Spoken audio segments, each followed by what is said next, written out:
In this video, we're revisiting some nostalgic memories of Final Fantasy XI with more viewer-submitted stories after having shared so many of my own. We recently celebrated hitting 6,000 subs with a read-through of some of the amazing throwbacks you all submitted from your time in Final Fantasy XI, and they were all fantastic. But the Tales of Exploits and Vana'diel continued to flood in on that video as well, so I figured we'd do a bonus upload of the rest of the submissions that came after it went live. So hey guys, it's Sun for Games, bringing you a healthy mix of videos on new releases and MMOs, and nostalgia trips for the classics that made us fall in love with games in the first place. And let's get right into that nostalgia trips with KJ Noodles. I think my favorite memory from the early days was soloing Steelflea's Baldric. He said he probably spelled that wrong, but dude, I'd never have any idea. Randomly and very unprepared as my Dark Knight Ninja using dual axes. Luckily, a white mage I knew came by and saved my ass. I guess not totally solo, but it was still fun. Dude, I had a very similar story with Sirocco Kukri. Hayden and I basically duoed it till about like 10-15% health, and then we really were in trouble. I wasn't sure we were gonna make it. Everybody was out of MP, it was getting pretty dicey. This thief had been kind of like standing by, and he was like, dude, I don't even want the drop, I just want to help. And he hopped in to help us finish it off at the very end. I'll never to this day know if I could have beaten it by myself, or, you know, as the duo with Hayden, but still worth it. From Sam Garnet 2. I didn't stick with Final Fantasy XI for long, but I sure do have some good memories from my 6 months playing it. I was a paladin when I played back in 2006. I remember my party was leveling in some cave during my late level 40s. During our fighting, we had an unfortunate spell of pulling too many mobs. We were all falling one by one until I was the only one left standing. I'd used my 1 hour cooldown ability, forgot the name of the move, and barely beat the last mob only to ding level 50. While everyone lay dead around me, I pulled out the revive spell scroll out of my bag and learned it. You had to be level 50 as a paladin to learn it. Everyone was elated because now we didn't have to wait for a random passerby to revive us. I felt like such a pro. Dude, that's awesome. I'm trying to think of what tunnel it was. It was probably like, not Kuftal, the one that goes off of the dunes. Wasn't there like a high level 40 camp there? I'm not sure. Anyways, that's awesome, man. I always loved that paladins got raised to level 50. I wish they got it a little bit early, but it was still like a cool moment that the only non-pure mage that I know of got like a raise spell. It was sweet. Delahan, got a good story. Had been playing 10-ish years, playing a bard in Adeline launchish before I-119 gear was easily obtainable. Fighting one of the pop NMs in Basalt, world first-ish, laptop lagged, accidentally called for help on the mob at about less than 10% HP. Was kicked out of my link shell, publicly shamed, and symbolically quit Bard forever. Dude, that sucks, man. I remember some pretty miserable call for help like moments, but it sucks that you were kicked out of your link shell and publicly shamed. I mean, it sounds like an accident, man. But regardless, it sounds like an incredible memory, just not a very good one. Sorry to hear that, dude. Next we have Ajit B07. I have a small story. Someone I played with for years in Kinzuru Link Shell and Bahamut I ran into on the Final Fantasy XIV beta, the original Not a Realm Reborn. By that time I hadn't played Final Fantasy XI in around 5 years or so. It was rather funny, we ran past each other. I recognized her name, she recognized mine, we ran back towards each other. Similar thing also happened while playing Final Fantasy XIV and Dungeon Finder with a former Final Fantasy XI buddy. How I couldn't really believe the chances. Dude, that's insane. I've always wanted to run into somebody that I knew from Final Fantasy XI in Final Fantasy XIV, but I've only ever run into people that I know in real life and like intentionally met up with. I've never seen somebody with the same name, but I guess we could be on very different servers. I didn't go to Odin, I went to Goblin, so, you know, who knows what happens. From Ty Starnes. I can't remember much, but I did enjoy getting the optical hat and got the assault jerkin to drop from the OSNM. Of course, the OSNM killed me, but thankfully was partnering with a friend and we were still able to kill it. Of course, it dropped. Got it. Though my dead body had to wait for a raise or some home point warp, still was worth it. Don't play 11 these days, but I do play 14 and Realm Reborn on Exodus server. I just started this month, back to the grind. Dude, glad to hear you're still enjoying 14, and I love the O story.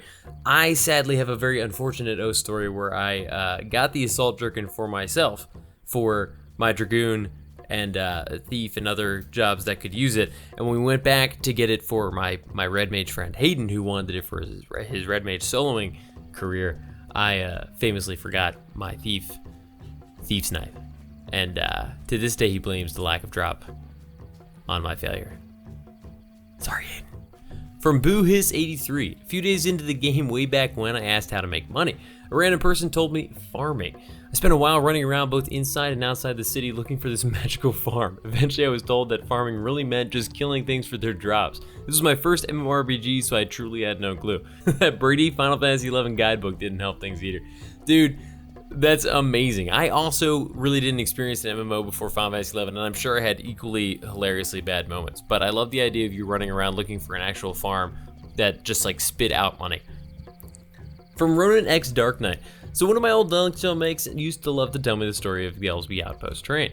A long time ago in the early days of the game, mobs wouldn't despawn when they wandered outside of their spawn area. Instead, they would slowly work their way back to where they'd come from, and usually aggro other people along the way.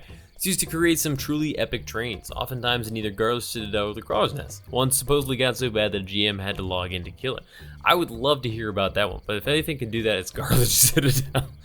Anyway, around level 40 or so, my thief got a really cool area of effect weapon skill called Cyclone. About that time, another Link shellmate was working on getting the Dragoon jobs, so I decided to help in this dragon fight in Gelsby. While waiting for a few other friends and being bored, overconfident in my awesomeness, I decided to train the entire outpost and then wipe everything out at once with a single Cyclone. It was a good plan, I just didn't take into account all the lag that such a single large train would produce, or the fact that I would be unable to target any single mob in order to get my weapon skill off. I died and the train began to slowly work its way back down the outpost. Now the part my Link shellmate loved to tell was that as he was running up the first hill in Gelsby, a couple of noobs came running down and screaming, "Run for your lives." My Link shellmate had about 2 seconds to wonder why that all was before the entire train came tearing down over the hill after the low level players. Dude, that's pretty epic. I remember how bad the lag used to get if you were especially the one leading the train. Yeah, the AoE weapon skill idea is a solid concept, but being able to target something is pretty crucial, and it is hard when the lag gets real tough.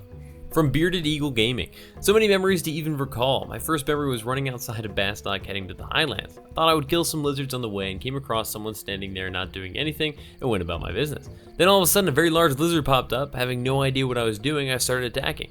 Yeah, it was Leaping Lizzie. Being a low level, it took me some time to take him out. Yes, the boots dropped and the person standing could not believe that I'd killed it and got the drop. Great memories in Final Fantasy XI on the Fenrir server. All hailed Kantik, the bearded one. Dude, I don't even know what to say to that one. I killed that asshole so many times without getting those boots. But congratulations. It was probably me. If it wasn't, I wasn't on Fenrir. But oh my gosh, that is the sort of thing that would happen to me. Just standing there waiting, camping all day, and then all of a sudden somebody runs along. Oh look, Leaping Lizzie. That's awesome though, dude. Glad to hear it. From Abs Nation Gaming. Love your videos and love this idea of viewer submitted stories. Hoping that my story will make it into one of your videos someday. It's happening. It's happening right now. It's pretty special to me and seemingly unique. So I've always been a fan of Final Fantasy games, and after an amazing 16th birthday and an awesome present for my brother, I was finally able to try out Final Fantasy XI on the PS2. I started off in Winders as a Mithril Red Mage, good choice. Even though I was completely lost in this new world, I somehow managed to find my way to the weapons vendor in Port Winders, the one on the pier. I must have spent close to 2 hours trying to buy and equip a harpoon from the shop, but had no gil nor any idea that I couldn't equip a harpoon as Red Mage. I tried asking countless players for help, but only had a PS2 controller for chatting, so I struggled to get off 1 or 2 words before people came in wet. With a better plan to get someone's attention, I type out a short sentence, wait for someone to come by. I spot a Galka Paladin on his way to steal my harpoon from the weapon shop, or so I thought, and say, "Hi, help, no keyboard." I'm trying to say keyboard, it's how it came out of my mouth, but it just says KB.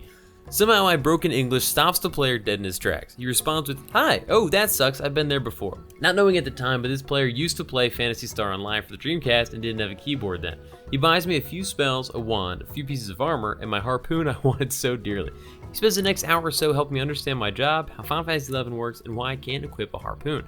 We friend each other and spend the next few months creating some of my fondest memories of Final Fantasy XI. Journeying to Juneau, taking my first boat to Selbina, partying in the dunes, unlocking my first advanced job, finally equipping a harpoon as War. We begin talking outside the game, which ultimately leads to this next part of the story. Fast forward 10 years, my boyfriend, the Galka Paladin, and I are on our way to a park for a morning run. It's a very nice park right on the water. We finish up our run and make our way to the water for a break. We're walking down one of the piers when my boyfriend pulls out his phone, sets it on top of one of the columns, and turns on the Winders music. He then proceeds to get down on one knee and ask me to marry him, specifically reciting, "I'll always be your paladin." I think I cried for 5 minutes before saying yes. Well, that's my story. Hope everyone enjoyed. I'm glad I did this video without a video feed because I'm getting a little misty. That is an incredible story. I love hearing about how Final Fantasy XI can bring people together, especially in such a meaningful and important way. Seriously amazing. Thank you so much for sharing. We still play from time to time and are currently taking a break, but here are our characters then. Karnai and Abigail on Alexander. Now, Erikin and Melody on Shiva. So glad to hear it. From Zytran. That story about starting in Windurst and all of your friends being in Bastock and running across the world to meet them happened to me. I started my journey at level 15. By the time I reached Bastock, I didn't know the boat ride was a thing, by the way. I was level 10 or lower. God damn, it was a beautiful trip and very stressful and eventful. It was my first memory from when I started playing. So you walked? Did you go all the way to Juneau and then cut over? Because dude, that's insane. Brandon Mitchell. I got a quick story. I don't remember how many years ago it was, but I wanted to say it was the same year that COP came out. My friend Recon, a monk, and I, Black Mage, both 75, decided we wanted to try and do the Shadow Lord level 75 point. We climbed the castle and tried and got killed pretty quick. We stocked up on potions, scaled the castle again, and got a little further in the fight, but were defeated again. We had talked to our link shells about this endeavor and everyone agreed it could not be done. Recon and I kept trying, getting closer each attempt over the course of a couple weeks. Then one day we both bought really expensive potions to help keep up MP and HP. We discussed our strategy, and both good game plan, we breezed through the first phase and got the Shadow Lord down to 1%. Then we died. However, Volker, the practically useless NPC that is in the fight with you, runs over to the Shadow Lord, hits him once for 25 damage, and gets us the kill. What? So were you both lying dead? And Volker's just like, don't worry guys, I got this. Boom, done, dead. See? Shadow Lord soloed. Volker did it. That's insane. That is See, I love stories like that because there was no meaningful reason for you guys to do that, but it's just so cool that you did. Long live Volker, carrying you guys. Cruisin' Foozin'. I remember the first time someone escorted me to Mara so I can get the dunes to level. The music made me so emotional, like I was literally leaving this person for good and would never see them again. Honestly, it sometimes felt like that. With the, you're on like the port, you're getting on a boat and watching a cutscene of the boat kind of traveling away and they're just sort of waving on the docks. It can be sad. I feel you. From Michael Patrick. This story started somewhere around 2004. Friends at work were playing WoW. It was all they talked about. I, being a big fan of everything Blizzard did in the past, went to Best Buy to buy WoW. While walking to the register, I got a call from my best friend who talked me into buying Final Fantasy XI instead. Whoa, talk about like a fork in the road of your life story. If you'd called 5 minutes later, how different my life would have been. I started playing Final Fantasy XI with my friend and eventually made it to the dunes. I didn't have a link shell. Remember back then how people just went around to the dunes inviting people to link shells, shouting to invite people? It was a happening area. I always said no many times until one day Case asked me and I said no, but for some reason 5 minutes later I sent him a tell and said, on second thought, sure, I'll join. A few days later, I was fishing for moat carp to sell and complaining in my new shell that I was getting all these rusty pieces taking up my inventory and having to take all this time to toss them on the ground. A female elf from the link shell said, well, if you're fishing for fish, I'll fish next to you and give you the fish and the bait to fish with, and you give me the rusty items, I need them for a quest.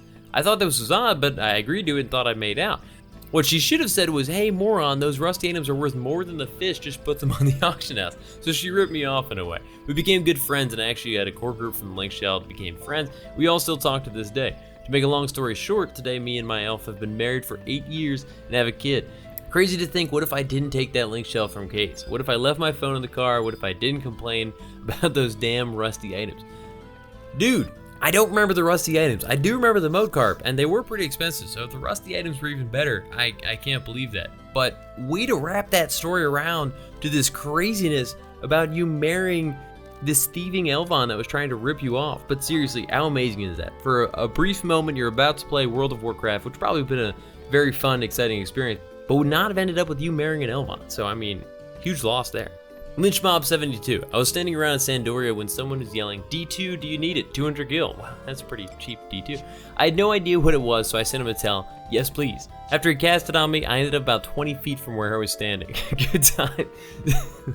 While I also for a long time had no idea what a D2 was, because it didn't make any sense to me. I mean, it's Warp 2, it starts with a W. It is hilarious that you actually bought one to just like be where you were.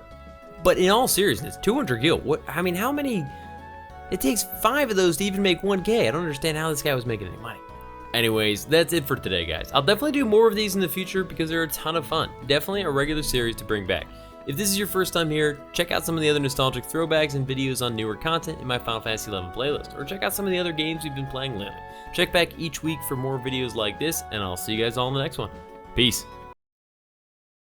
Thanks for watching. If you're interested in more videos like this, think about subscribing. And if you already have, don't forget to click that little bell next to the sub button to get notified when new videos go live. Hit me up in the comments with your thoughts on this video, or come hang out and chat with me on Twitch every Tuesday night at 8 p.m. Eastern Standard Time.